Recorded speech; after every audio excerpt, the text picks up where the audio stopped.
Descomplicando com a LMR. O INSS complica e a gente veio aqui para descomplicar para vocês. Exatamente. Pessoal, hoje a gente vai falar sobre o benefício do LOAS. O LOAS, ele é popularmente chamado dessa forma, mas ele tem um nomezinho um pouquinho mais extenso, que é benefício de prestação continuada. Mas aqui a gente vai chamar ele de LOAS. Ou também, como muitos conhecem, amparo ao idoso e amparo ao deficiente. Todos eles são LOAS, né? Exatamente. Esse benefício é aquele que a gente recebe aqui, muitos clientes no escritório queixosos e falam assim: doutora, o meu vizinho nunca pagou INSS e ele está aposentado. Isso é muito comum a gente ouvir aqui. Mas, na verdade, esse benefício do LOAS, ele tem particularidades que têm que ser cumpridas e observadas. É justamente estar em estado de miserabilidade, não ter condições de sobrevivência. É para isso que o benefício foi criado, para poder assistir as pessoas que não têm condições de ir para o mercado de trabalho. Então, gente, primeiro ponto, tirem da cabeça de vocês, LOAS não é uma aposentadoria, é um benefício assistencial. Como benefício assistencial, o governo ele paga para o idoso com mais de 65 anos e para a pessoa com deficiência que não tem nenhuma renda e também não tem nenhum meio de provê-la, através da família, através de pessoas ali que possam ajudar. Então é um benefício assistencial que o governo paga no valor de um salário mínimo. Então vamos já começar esse vídeo quebrando esse tabu. Não é uma aposentadoria. Exatamente. Bom, e aí falando sobre as questões entre deficiente e idoso, vamos chamar atenção a princípio para o idoso. Como que vai funcionar para esse idoso receber esse benefício assistencial? Primeiro, ele tem que ter acima de 65 anos, ele não tem que ter renda nenhuma, tá? Não tem que ter nenhum benefício, nenhuma renda, e ele tem que estar cadastrado no CAD único, ele tem que ter o CAD único, ele tem que ir até o CRAS e fazer o cadastramento dele. E por que ele tem que ir até o CRAS? Porque antigamente, quem fazia essas análises era o assistente social do INSS. Agora não tem mais assistente social no INSS. Agora foi passado esse ônus para o município que criou o CRAS. Então, o CRAS nada mais é o quê? É uma entrevista de uma assistente social para verificar se aquela pessoa que está indo lá preenche os requisitos de miserabilidade, de baixa renda. É por isso que existe o CRAS, para poder, nesse caso específico de pedir benefício, né, de solicitar benefício do LOAS, para que ele possa fazer essa análise e verificar se realmente aquela pessoa que está solicitando benefício está atendendo os requisitos de miserabilidade.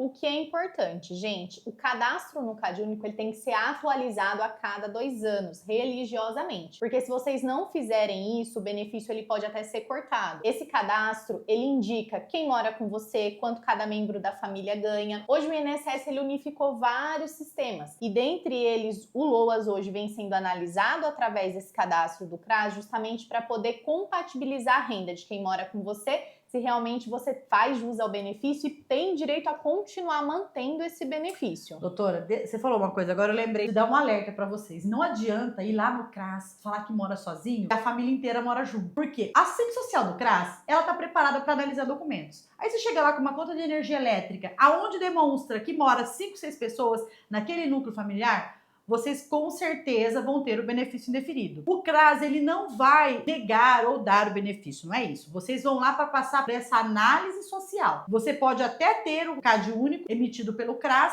mas quando for solicitar o benefício, esse benefício vai ser indeferido, porque ficou claro que vocês omitiram informações com a própria documentação que vocês levam para fazer essa análise. E, gente, não vamos nos esquecer, o INSS hoje detém informações automatizadas. Então, por exemplo, você vai lá no CRAS, omite alguma informação da pessoa que mora com você. Essa pessoa trabalha registrado, obviamente, recolhe o INSS. Está cruzada essa informação. Então, não façam um pedido de benefício do qual vocês não têm direito. Exatamente, doutora. E é importante deixar isso claro porque muitas vezes a gente recebe clientes aqui no escritório desesperados porque foi notificado por uma dívida e não sabe nem como que o INSS ficou sabendo. Todas as informações, elas são cruzadas. A gente está falando de benefícios sociais, é dinheiro público e esse dinheiro tem controle. Então, se você está falando que mora sozinho ou que não é casado, que muitas vezes acontece com a pessoa acima de 65 anos, ela mora junto, o marido é aposentado, o companheiro é aposentado e lá no INSS ele declarou o mesmo endereço. Pronto, a informação cruzada e aí tá. Isso passa 1 ano, 2 anos, mas uma hora o INSS cruza essas informações e aí vem o idoso surpreendido com uma dívida que ele nem sabe de onde veio. Exatamente. E assim, gente, vocês não precisam passar por isso. Principalmente, um caso recorrente que acontece aqui é o idoso casado que vive em união estável, que é casado, e a pessoa, a companheira já recebe um LOAS. Ele acha que precisa chegar lá no CRAS, falar que mora sozinho só porque o outro recebe. Gente, isso não é um empecilho, no primeiro momento, para você fazer o requerimento do LOAS. Então, vamos voltar um pouquinho no início do vídeo, que a gente falou sobre o requisito para você ter direito. O principal requisito é o idoso que não tem condições de se manter, ou seja, o idoso em situação de hipossuficiência. Então, se você, sua esposa, ou você e o seu esposo são idosos acima de 65 anos, ambos vivem em uma situação de miserabilidade, não têm filhos ou não têm essa ajuda, né? Enfim,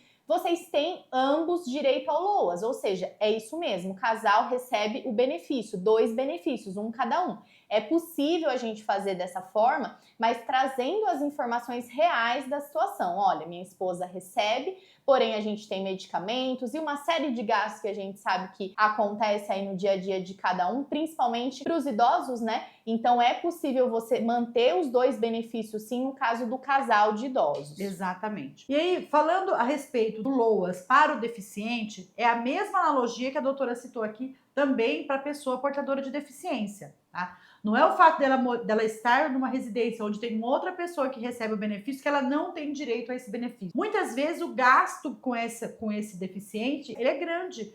Então, se vocês tiverem como fazer prova disso, é possível que esse deficiente receba o benefício mesmo tendo outra pessoa do núcleo familiar recebendo um benefício distinto. Agora, para vocês terem uma base aí, quanto eu posso ganhar ou o tanto que eu ganho é suficiente ou eu posso pedir o LOAS. O INSS, gente, ele traz uma regra que está embutida na legislação, que é de 1/4 do salário mínimo por membro da família, né? Isso é uma regra taxativa para o INSS. Porém, aqui no escritório, quando a gente judicializa esses processos, ou seja, leva para a justiça, a gente acaba flexibilizando. Porque é claro que cada um tem uma necessidade. Você pode precisar de um medicamento, um sapato especial ortopédico que custa muito, você não vai nem conseguir com o LOAS cobrir esses gastos que você tem. Porque lembrando, é um benefício no valor de um salário mínimo. Então, por isso, gente, que é importante quando vocês forem requerer o benefício, vocês também trazerem essas informações aí para o INSS de gastos que vocês possuem, medicamentos e outras necessidades, até alimentação especial que algumas pessoas necessitam. Agora, o que não pode fazer, o que vocês não devem fazer é omitir informações para se beneficiar de um benefício que talvez vocês não sejam o beneficiário. Então, não omitam. Mesmo contando aí qual é a realidade desse núcleo familiar, se o INSS indeferir, procure um advogado, procure informações para verificar se realmente o indeferimento foi correto ou não. Muitas vezes o indeferimento é feito de forma errônea, não é devido ao indeferimento que o INSS faz. Então procure um profissional para que possa ajudar vocês a requerer esse benefício de forma correta. E no caso do deficiente que vai até o INSS e pede o LOAS, ele passa também por 2 perícias no INSS, a perícia médica e a perícia com o assistente social. Mas, eu fiz a inscrição no CRAS, ainda vou passar com a assistente social do INSS. No caso do deficiente, sim, que é um requisito para o benefício. Então, veja, você vai prestar as mesmas informações lá para a assistente social do INSS. Já pensou se dá alguma divergência? E você vai ter problema também. Então, quando você for solicitar o seu LOAS, tenha em mente que você precisa estar em situação de hipossuficiência, preencher o requisito de deficiência ou, no caso do idoso, acima de 65 anos.